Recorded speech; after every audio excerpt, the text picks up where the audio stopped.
we were working with NUS on some, on some project as a community services. Last time was under Prof. Teo, Dr. Teo. Yes.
Kat sini dia ada alamat.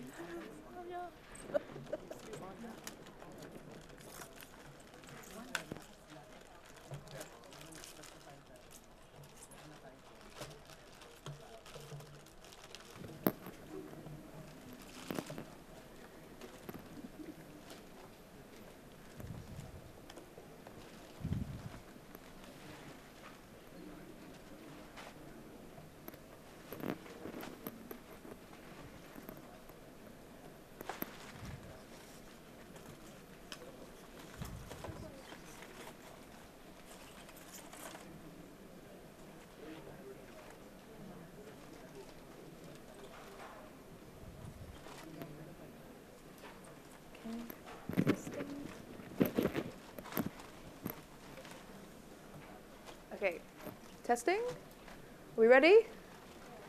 Perfect. Thank you.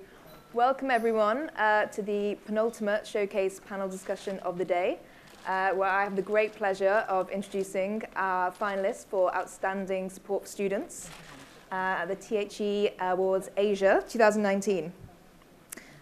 So, to kick things off, what makes a great student experience? From student-led initiatives to increase graduate employability, responding to humanitarian crises in neighboring countries, to making soft skills part of the curriculum.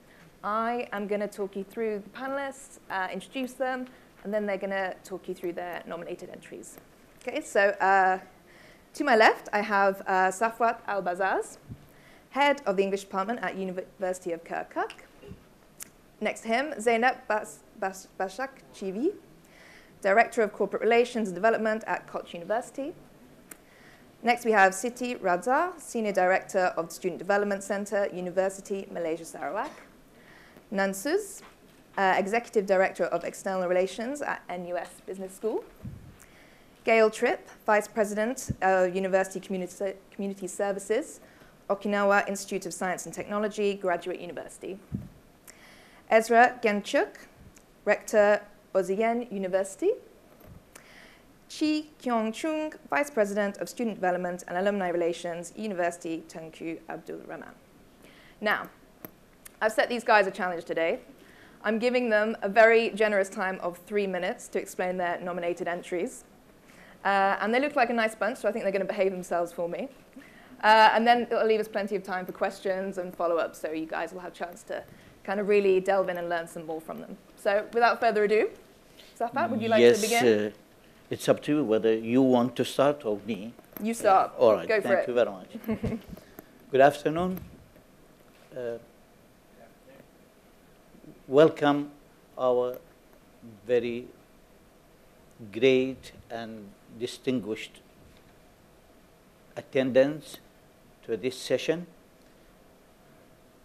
My session or my speech will be entitled as, I can entitle it as Kirkuk University rescues more than 50,000 students from outside the university. These universities, there were 7 universities around Kirkuk province, from 3 provinces, Mosul, Tikrit, and Al-Anbar. Very huge universities were destroyed by the ISIS gangs. Everything were destroyed there when they occupied these 3 cities and the around areas. Nearly 1/3 of Iraq was occupied by these gangs. Therefore, they were obliged to be displaced. And they found at the beginning, some of them came to Kirkuk, because Kirkuk University, at Kirkuk University, there are so many people of different ethnics, different religions. They live peacefully. Students from these provinces, from these universities, found that Kirkuk is the most suitable place to join.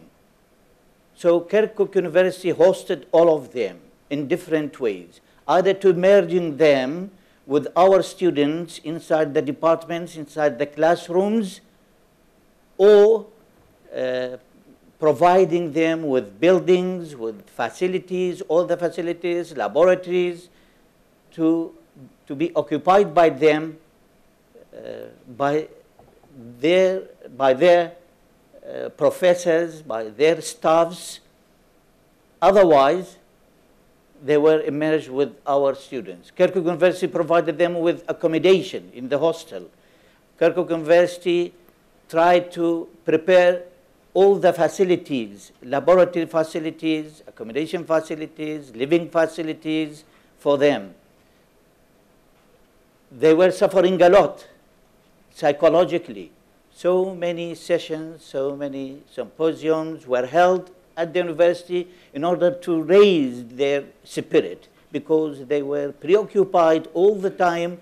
Some of them were deprived from seeing their families. They ran away. They fled from their universities because ISIS were forcing them either to join their forces, either to be fighters with them, or they may face different kinds of severe punishments.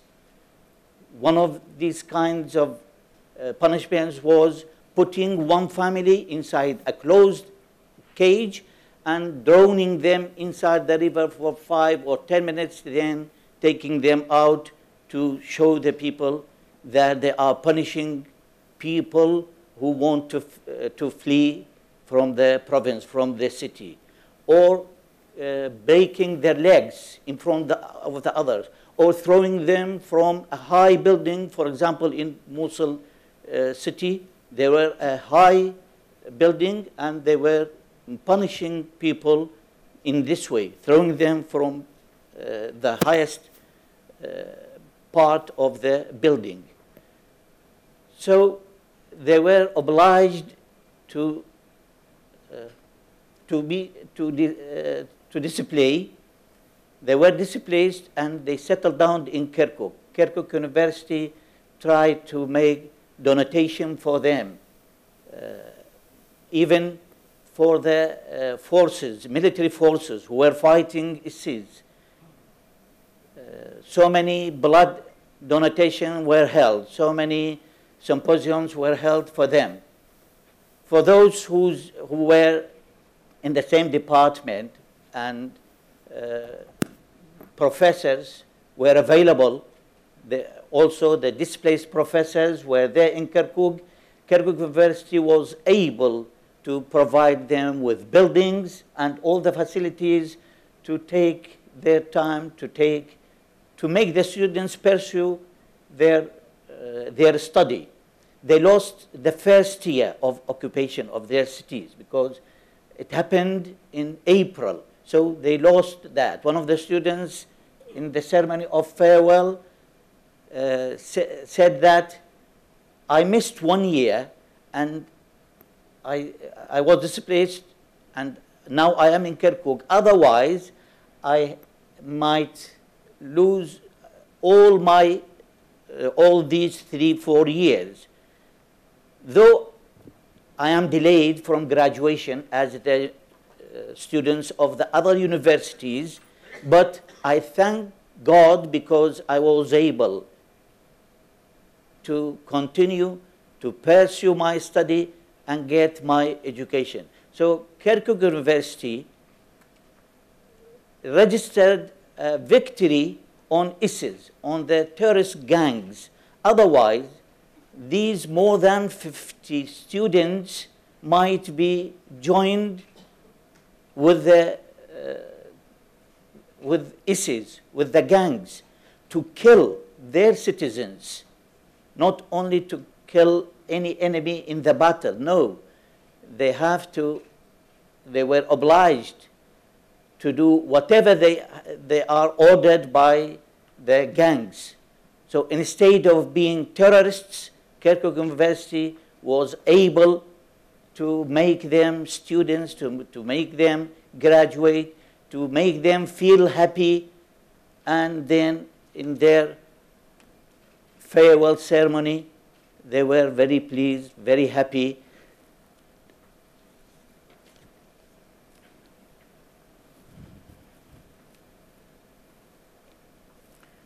Because Kirkuk University felt that the situation is very hard,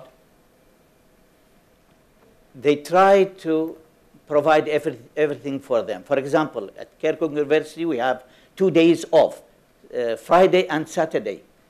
The university allowed these departments, these staff members, to accompany their students and attend the university in these 2 days, in vacations.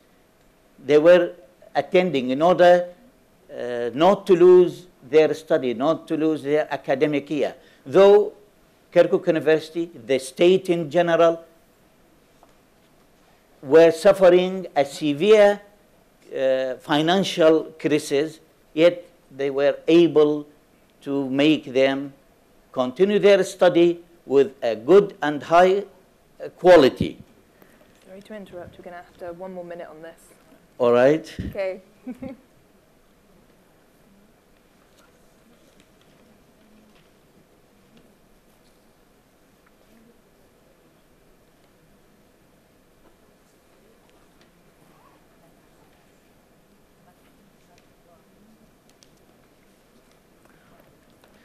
Yes, just 1 minute. Well, should we move on to the next one so we can always come back and answer anything else you want to say? Yes, I want to summarize because we have a lot to say, but unfortunately the time is limited. Okay, great. Maybe if we can summarize in about 30 seconds. All right. We can move on. Thank you. Other additional buildings were prepared for the displaced institutions and colleges. Kirkuk University recorded a position of victory on the ISIS, which is no less important than the military victory achieved and recorded by the heroic Iraqi forces.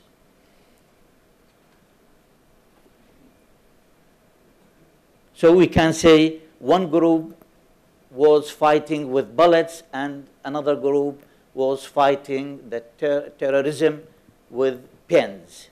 Thank you very much. Brilliant. Thank you for that. It's clearly such a very unique project, and I think what I love about it is it really instills the kind of value civic contribution that universities give to society, not just locally, nationally, but globally. So thank you for that. Thank you. Now move on to Zeynep. Good afternoon, everyone. I'm Zeynep Başak Civi from Koç University. Just brief information about Koç University. We are located in Istanbul, in the outskirts of Istanbul, towards the Black Sea region. And we are a fairly new university, only 25 years old. But in the past 25 years, Koç University has achieved to become one of the leading research universities in Turkey. Despite the small faculty size and the small student size, the university faculty members have received the highest number of awards from the Turkish Academy of Sciences and large number of research projects from international grantees, for international grants and other grant issuers. We have about 7,000 students and about 500 faculty members. And we have about 7 colleges and 4 graduate schools. Now, I would like to talk a little bit about our entry and give you a little bit of information about the university placement system in Turkey, just to make sure that the impact of our program is clearer. In Turkey, the university placements occur through a nationally administered, centrally administered exam. This exam is taken by all university applicants, despite where they come from, which school they go to, what educational inputs they received during their secondary education. All university applicants receive the same university entrance exam. But those students who live in disadvantaged conditions, especially in rural areas of Turkey, are obviously at a distinct disadvantage when it comes to performance on the exam. The Anatolian Scholarship Program, which is the project that we are showcasing today, is aiming to reach out to those students who are in these disadvantaged areas and provide them an opportunity to come and study at Koç University. These students, they perform well on the exam, but not well enough to receive a full scholarship to study at Koç University. There are about 2 million students who take the exam, and these students perform still in the top 1 percentile, 2 percentile, but still they miss the threshold to enroll in the nation's top public universities or the best foundation universities with a scholarship. The Anatolian Scholarship Program provides a common denominator for corporations, for philanthropists, for Koç University alumni, for individuals, to widen access and democratize access to high-quality education in Turkey. The program started in 2011 with only 6 corporate firms providing scholarships for 14 students. Now we're in 2019, and the number of students benefiting from the program has exceeded 500. This is a great story for us. We are really proud of it. And the cooperation supporting the program has risen from 6 companies to now 220 plus companies. And we have about 1,000 individuals providing contributions to the program. As I said, our university is a relatively young university, so our alumni are just reaching those prominent positions in their careers, but now they're also starting to give back to their university, and this program is a great cause for them to give back to their alma mater. When we talk in financial terms, I'm going to say in Turkish lira and then translated it to dollars. The program started, in its first year, started with 3.5 million Turkish lira, the donations received. But today, the donations have exceeded 160 million Turkish lira, all to be utilized for students' expenses only. When we translate this to dollars, it's about 30 million US dollars. But because of the fluctuation in the value of Turkish lira against the dollar, I'm a little hesitant to say it in dollar terms because it was actually more a few years ago in dollars. We have about 70 students who graduated from Koç University with this scholarship. And these students are now continuing their careers in the leading in leading companies, international and national companies, or in top universities worldwide. And now they are also giving back to their university and supporting this program, and we are proud to see this. They are also mentoring the current students, current Anatolian Scholarship students, and sharing their experiences. Within the university, we are certainly aware that these students are coming from disadvantaged backgrounds, and we are working very closely with each and every office in the university, like Career Services, Office of Learning and Teaching, Counseling Services, Office of the Dean of Students, our colleges, our research offices. Every single office is working really closely to monitor the progress of these students and try to make sure that they are happy to be studying at Koç University, because we transform their lives, we touch their lives, we change their destiny in one way, and we want to make sure that they're happy and they're getting the best out of their university education. On the donor side, we're also feeling responsible to our donors because they are committing a lot of funding for these students, and we feel responsible for these students to be hardworking and to be successful. We would like to make sure that there's a good connection between the companies and the students, so we try to bring them together on a regular basis. And as the corporations, as the donors see these students progress, we see that they are willing to support more and more students, and this is actually adding a lot to the sustainability of the program. I'll just say one more thing and then I will stop.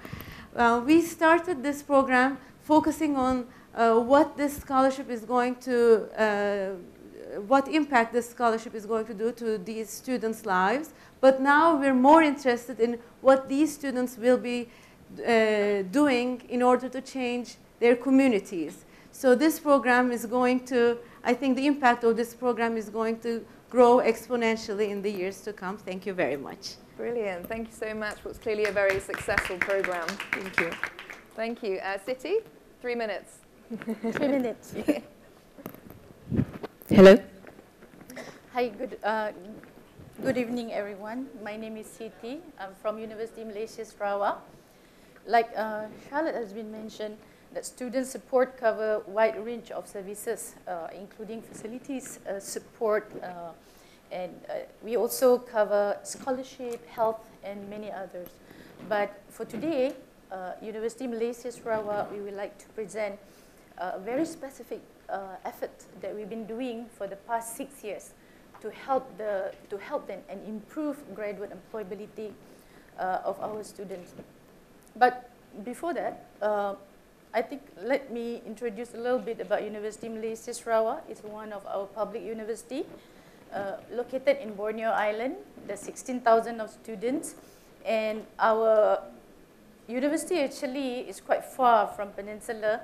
It's around like 500 kilometers from the mainland. And most of our students come from a very remote area, so the rate of employment becomes such a challenge for us. So we started this program since 2014, in which at that time our graduate employability was only 50%. So we think that we need to do something. You know, we need to focus on graduate employability. So we created a student-focused program. We name it as TRACE, a talent recruitment and career exhibition, or TRACE, UNIMAS TRACE, in which it was fully organized by our students. If you happen to be online, you can check UNIMAS TRACE Facebook, and you can see a lot of our works being recorded over there.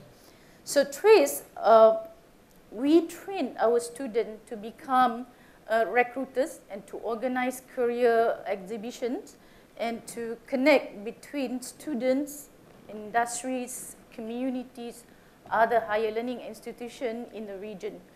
So basically, we train the students to become independent, to fully organize our career exhibition, in which they solicited some sponsorship from our industry, from our employers.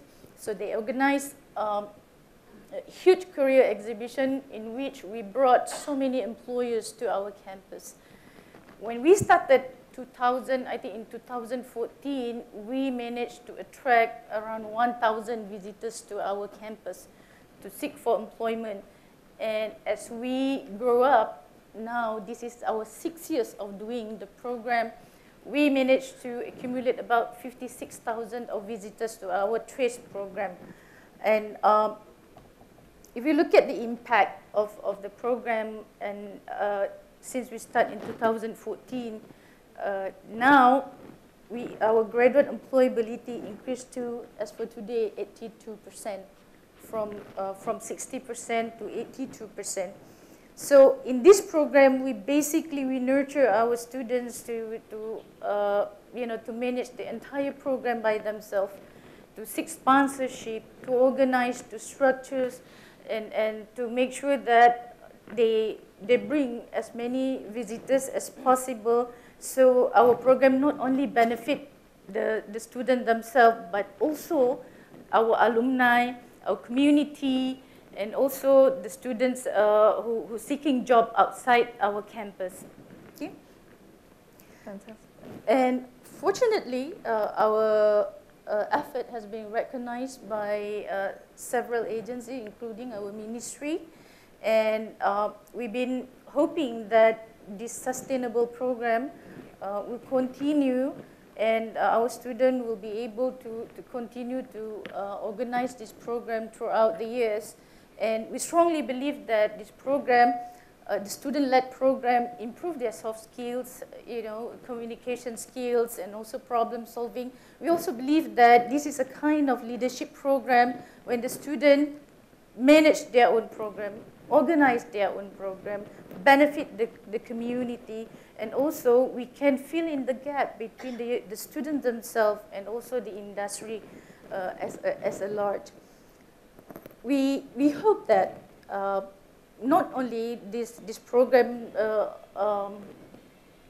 benefited 59,000 visitors, we strongly believe that every year we have around 4,000 students graduating, and we hope that with this continuing program, TRACE, we will improve not only the quality of job or employment of our students, we also hope that they can put themselves in the best employers, in terms of their job employability. And as for now, our students actually scattered all over the world, and as a result of this program, and we hope that it's continued that way. Thank you. Yeah, definitely. Thank you. Thank you so much for that. I think it's really great to hear that you've not just supported your students, but you've enabled them to go on and lead their own initiatives and kind of benefit the wider community and global community. So thank you for that. Nan?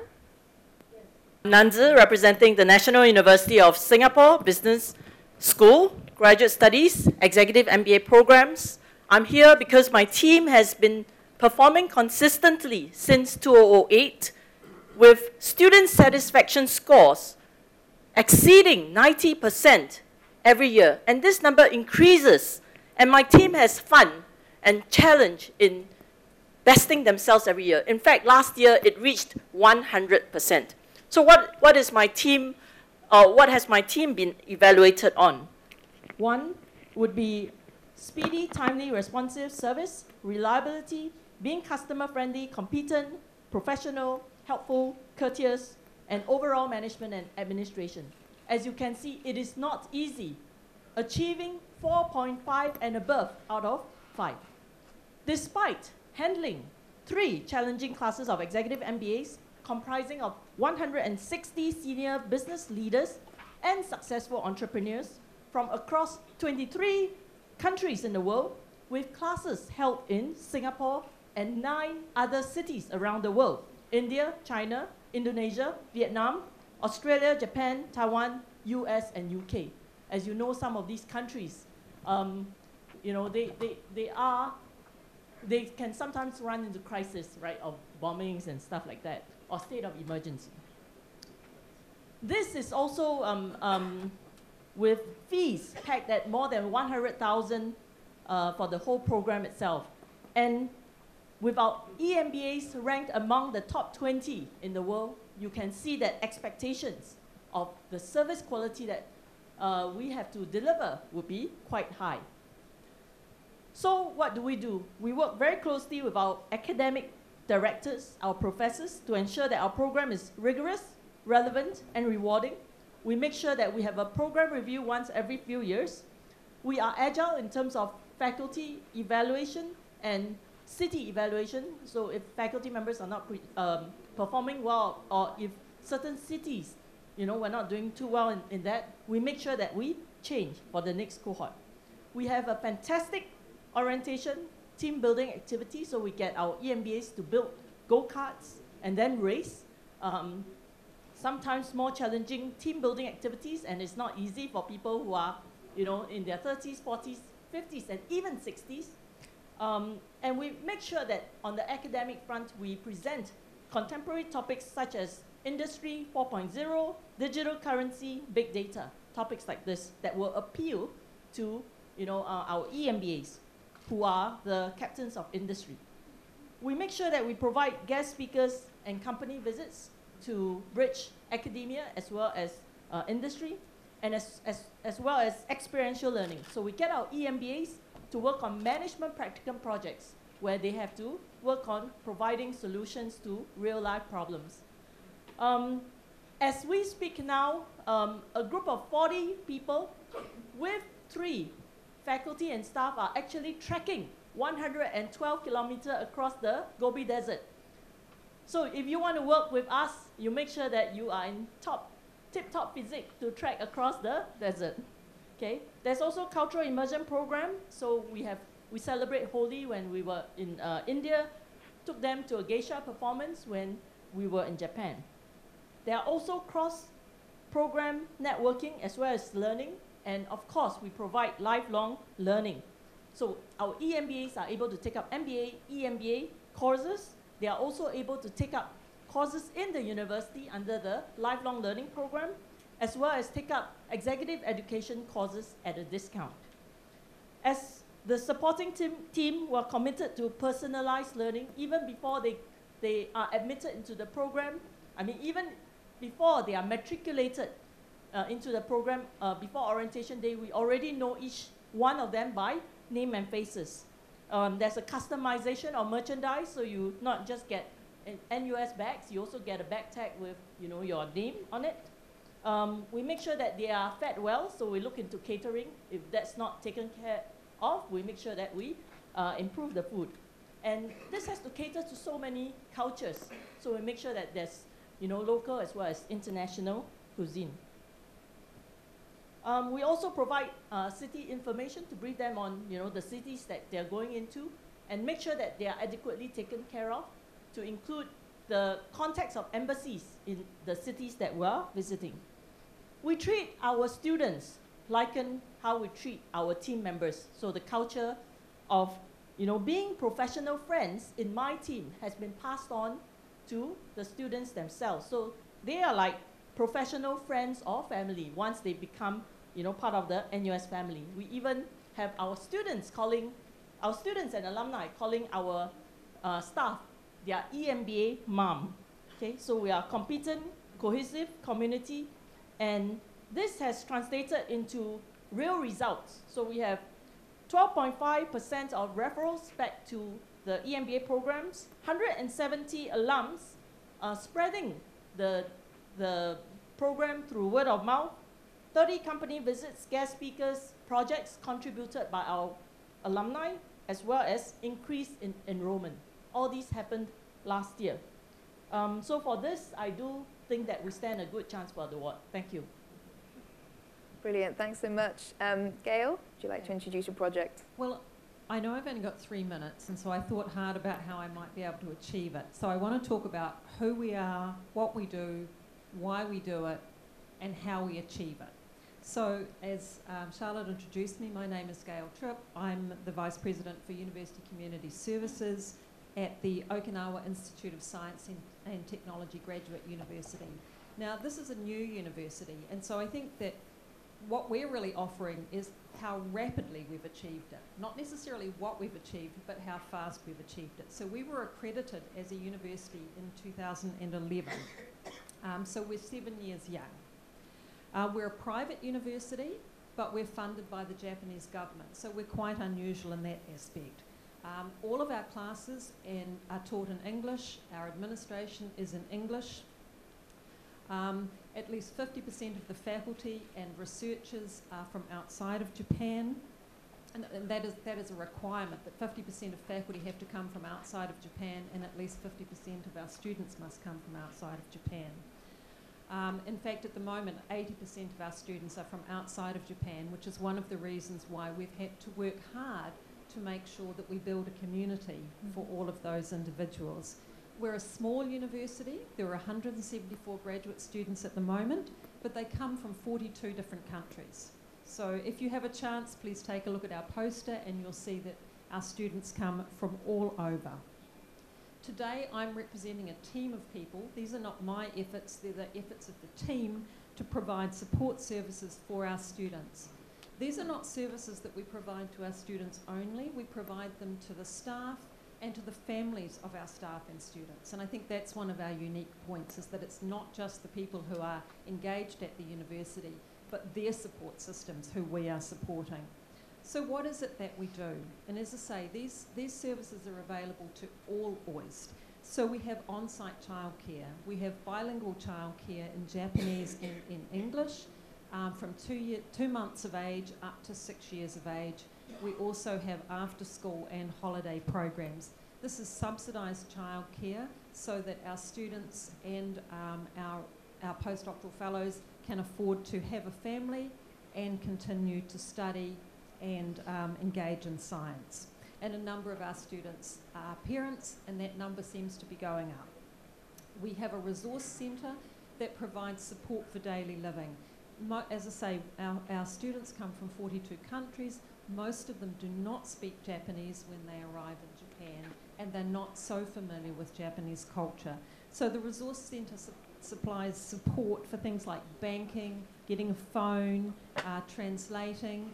They even help you register your dog at the local village office. I can tell you this because they helped me do that. We have a Ganju Wellness Centre that provides psychological counselling services for all of OIST. These services are provided in both English and in Japanese. And they run a student mentoring program so that the students can support one another. We have a medical clinic that is free to our students. We've just taken over food services. The students haven't been too impressed by our food services, so we're under some pressure to improve that for them. We provide language training. We provide language training in English, and we provide language training in Japanese. And for those students from Japan and other places who may not have sufficient English, but we know that they're talented students, we can help them set up a GAP program to enhance their English. One of the newest aspects of our services is our recreation services. We have a new manager of recreation services, that's Robin Serge. Robin is on a mission. She's on a mission to make sure that we're all fit, we're all healthy, that our minds and our bodies are fit for us to do the science that we're engaged in. She helps out our students with finding space, with registering their clubs, with creating recreation activities for them, and also making sure that we stick within the Japanese legal system for all of our activities. So why do we need to do this? And I think I've already alluded to that. More than half of our faculty come from outside of Japan, the same with our researchers. Over 80% of our students are from outside of Japan. So we face language barriers, we face separation from family and support systems. We know that being a graduate student is stressful. We know that we need to support them. Being a foreign graduate student is even more stressful. So we need to take care of our students so that they can succeed in the way that we believe they can when we accepted them into the program. Our clubs, our student-run clubs are interesting. We currently have 28 clubs, and remember there's only 174 students. These clubs provide opportunities to develop a community, but they also develop leadership skills. So how do we do it? Well, it's a collaboration, and it's very much a collaboration between the students and us. So we have the graduate school that provide for the education and funding of the students and excellent research resources. We have University Community Services, which is providing the support services. We have building facilities and maintenance that are providing the infrastructure. And we have the students as part of all of this. At OIST, our students have representation at our faculty meetings. They have speaking rights. They don't actually have voting rights. I'm sure they would go for that if they could. And they invite us regularly to their student-held assemblies. So they approach us. They know us on a first-name basis. They phone us up. They come to us with new initiatives. And our job is to try to put their ideas into practice. Thank you very much. Brilliant. Thank you so much for that, Gail. I just had a very quick kind of follow-up question. You're obviously doing something very different in terms of Japanese context, whereby, you know, Japan is a very closed country. Inward and outward international mobility kind of is quite difficult due to language barriers. So could you give any advice to people in the room maybe about how you do something so different to a lot of other universities in Japan?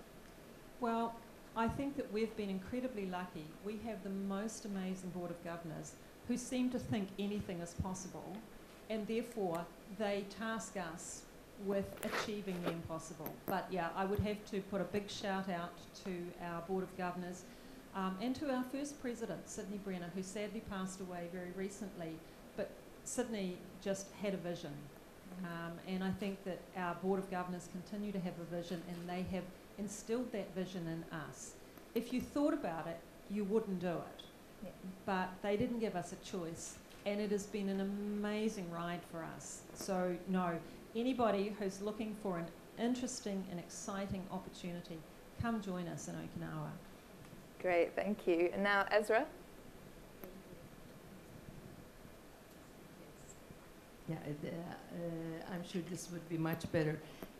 Thank you, Charlotte. And I do want to start by actually thanking Times Higher Education for putting this on, especially for younger universities. Many of us are represented here. We certainly do know and aspire to be in the research ranking, because a university, by definition, has to create new knowledge, so research comes with it without a question. But for the younger universities, it does take time. It does take muscle to make those numbers. But at the same time, many of us are really doing innovative activities, and this is a wonderful opportunity to learn from us, because the research side, we already know what to do. We're all academicians at the end of the day. But what we do with respect to other activities, I think there needs to be a lot of information sharing. So I do want to express that. Now, Ozyegin University is a relatively, actually a very young university in Turkey. We are celebrating our 10th anniversary this year. But naturally, the faculty composition has an experience all over the world. In fact, more than 80% of our faculty members are with PhDs and experiences outside of Turkey, in Europe, and in the States. So the project that we are going to share today is in fact a culmination of all of those experiences at a very young university. In fact, Zeynep from Koç University, another university, highly respected university in Turkey, mentioned some of the unique attributes of the system that we have. So it is important to put that in context, and I would like to extend Zeynep's description a bit in the sense that, and some of you may also have national university entrance exams in your countries, so unlike maybe what we are used to, the universities don't select the students. We have no say in it whatsoever. It's actually their score, success score on a single day or a 2-day exam that basically make or break them. Naturally, the last 3 years of high school education focuses on mostly how to succeed at this exam, which consists of, as I'm sure you can all guess, multiple choice questions. So it has nothing to do with the type of education and type of skills we would want the learner manners to have, not only in higher education, but in life in general. So when Ozyegin University was established and started with its first students back in 2008, it started as an entrepreneurial research university. So yes, we are a research university.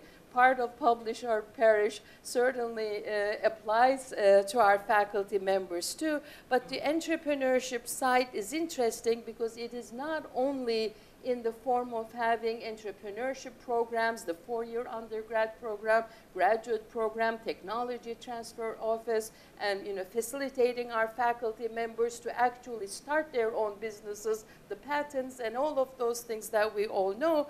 We also took it as more of a philosophy, so to speak, that if we are in fact an entrepreneur university, fundamentally we need to be looking at the problems and then proposing and in fact executing meaningful, sustainable solutions to those problems. So that has been the impetus, the philosophical impetus behind the program that I'm going to share. It has really nothing to do with research because the academic program, the four-year educational program is very much like the rigorous technical program that we see in most of the research universities.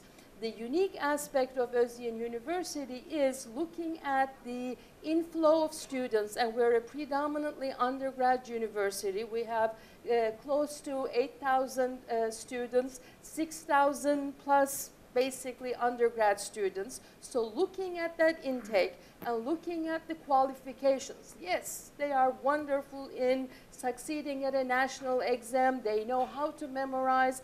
They are, there are certain soft skills in terms of how committed they are to the goal once it's established for them within clearly defined rules. They are all excelling at those issues. But then not only in Turkey, but around the globe. I mean, there are several McKinsey studies that you may be familiar with that really put a charge to all of the universities, wherever they are. And that is the graduates coming out of these universities, and we're even talking about the Ivy Leagues of the world, they are really not qualified to succeed in their careers. So became the whole notion of employability. And employability not only in terms of the private sector, but in terms of acceptance to the graduate school, having the skills necessary to basically succeed at the university and beyond. So we've basically assumed that, and we said, okay, what is the problem?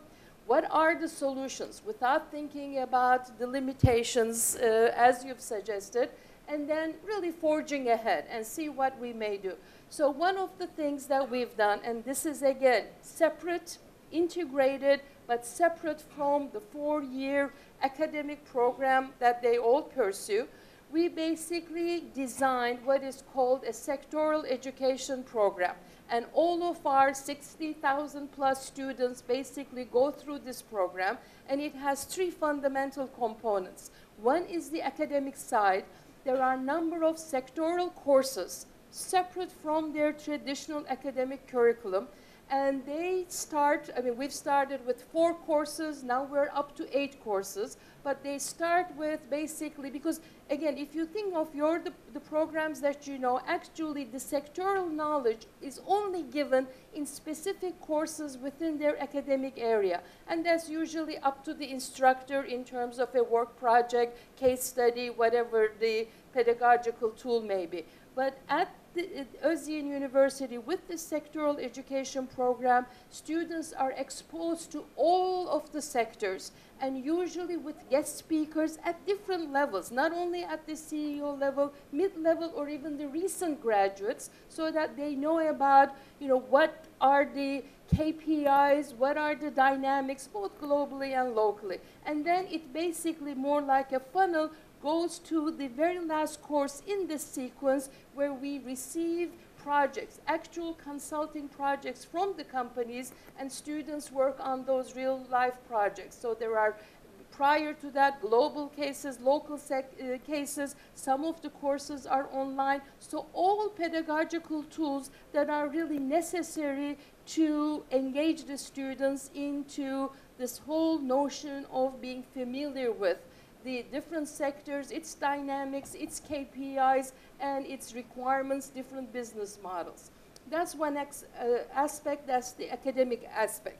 Then we made internship mandatory. We are the only university in Turkey where 23 undergraduate programs we have, each and every one of them, from law to psychology to international relations to certainly engineering and business, have a mandatory internship completed at the end of their third year, junior year usually. Some of them break and do it at the end of their sophomore year, and that's actually carried on by different academic units. And the students are responsible for finding those internships, and as a university, we pay the social security based on the legal system in Turkey. The final component, that's in their third year, but in terms of all of these skills that need to be gained, many of them are soft skills. We also have signed agreements with different companies. Some of them are multinationals. They were actually at the forefront of this process. Even at the summer of their freshman year or in their sophomore year, these are 1 month paid work experiences. We complement it with our across-the-board on-campus work opportunities too, but it is just to make sure that they get out of their extremely insulated, exam-based life into a system where they form their own network, but also learn how to, you know, just basically assume the responsibilities of a life other than just studying, which they have to do anyway. So it's really turning them, and we use the term transformation, not just as a nice term that we end up seeing everywhere else, but truly transforming the students such that from the first day they step onto our campus until their 4th or 5th day, they're completely transformed with different experiences, different skills, and different activities above and beyond what a normal university would offer. One last sentence in terms of the results. This whole program, collective program, and that's the reason why as the president of the university, I'm here, because it's an institutional program. Each and every different department basically contributes to it, takes part in this whole program. That's the only way to achieve it, but it has been acknowledged by the Education Forum of Davos, some of you may know, as a sustainable undergraduate education. But maybe what makes us more proud are the results that we received within Turkey, where there is the national student satisfaction survey that's done every year in terms of how well students think they are developed through their undergrad education. And in 2 years in a row, this is done by a third party nationally, including the students of 209 universities we have. In 2 years in a row, we are ranked #1, top student satisfaction in the country. Graduates with the fastest employment upon graduation. Close to 45% of our students already have an offer accepted 3 months before their graduation.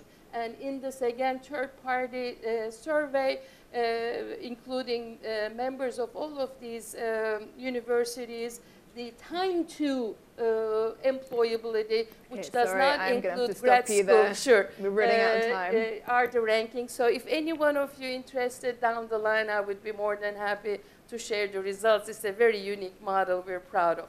Thank you. Okay. So I used Thank my you time. so much. Okay. Let's move on quickly so we've got time for our final panelist. Okay, good afternoon, Ms. Sherry, the moderator of this session. Ladies and gentlemen, my name is Choong Chee Keong from Universiti Tunku Abdul Rahman, UTAR, Malaysia. Before I start for my program, let me introduce my university. UTAR was established in 2002. Now it's just about 17 years old. And it was started with 411 students. First intake in June 2002. And now we have more than about 24,000 students with just about 4 faculties, less than 20 programs in 2002. Now we have offer more than 110 programs from foundation to postgraduate program, even postdoc program. And now we have more than 2,200 staff in the university. Our university is a bit unique.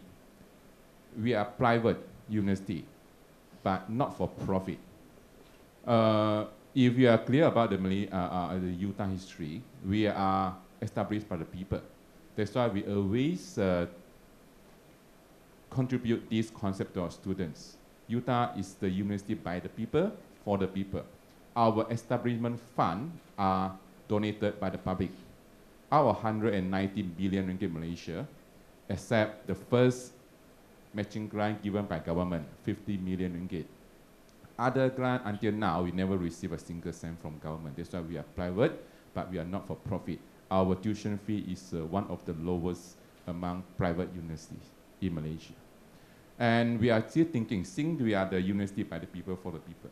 So we are responsible, or we have obligation to produce, to nurture a good graduates.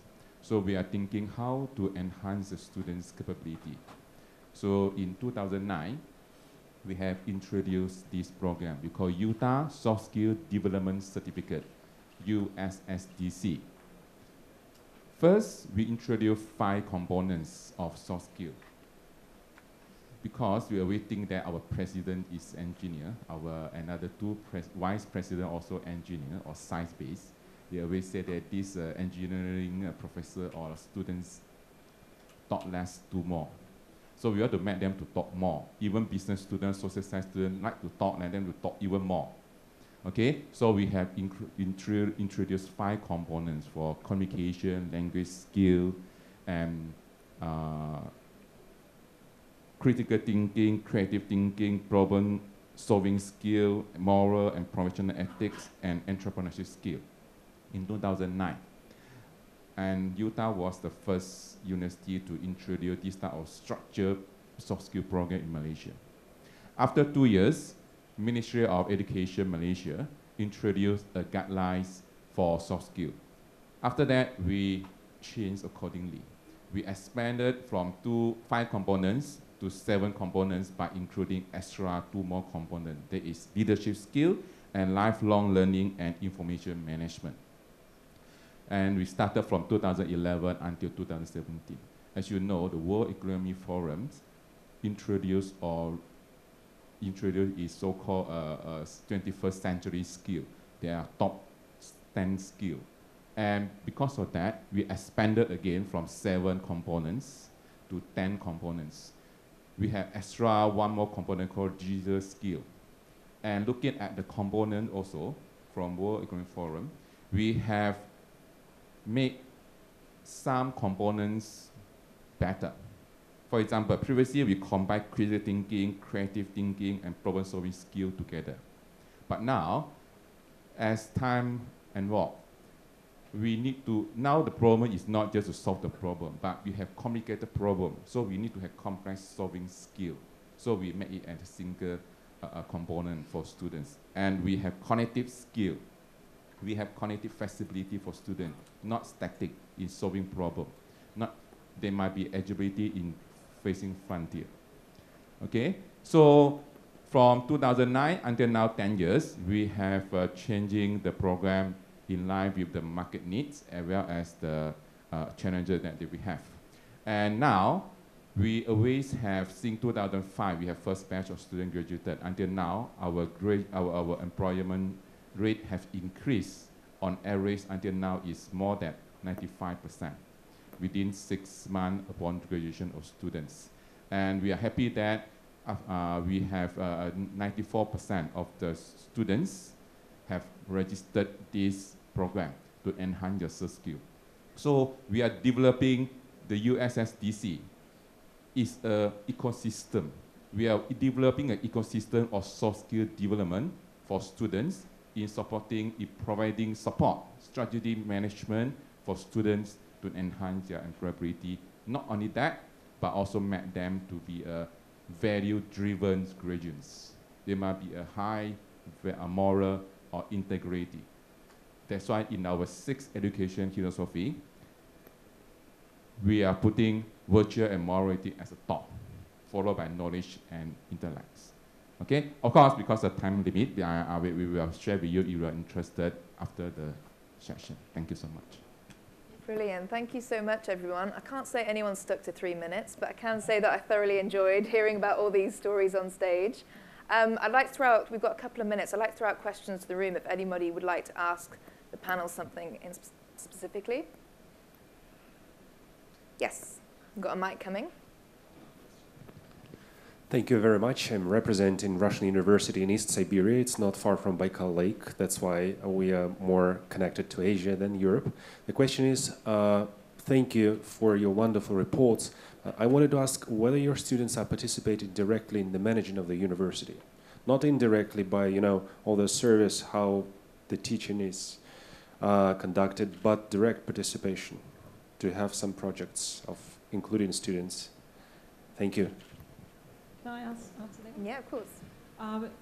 We have just recently, we're in the process of completing a strategic planning program for 2030 as the university grows. We had several task forces. Each one of those task forces included students. And we have a group that meets regularly to put together all of that. And the president of the University Students Association is an active member of that team. So yes, they've had a voice in what is going to be OIST in 2030. And it was quite a vocal voice. Brilliant. Can I Thank add you. something? Yeah, please do. This is not going to be about students, but our alumni are actually very much involved. In our board of trustees, we have 2 alumni represented, and we also have the president of our alumni association sitting at our board of overseers meetings. So this is not students, but still alumni are representing the student body, the alumni community. I think this is very important. I just wanted to share our experience. Can I just share one? So this is for a sister program, the MBA program. So when we started our specialization in innovation and entrepreneurship, we pulled together an expert panel of faculty, alumni, corporate partners, different administrative groups in the business school, as well as some of our students. So yes, they do participate in some of the decisions that we make. Brilliant. I think we had one more question here at the front. Oh, over here.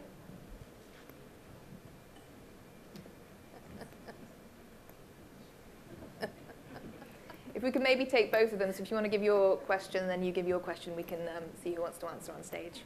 Okay, my question is about the sectorial education program.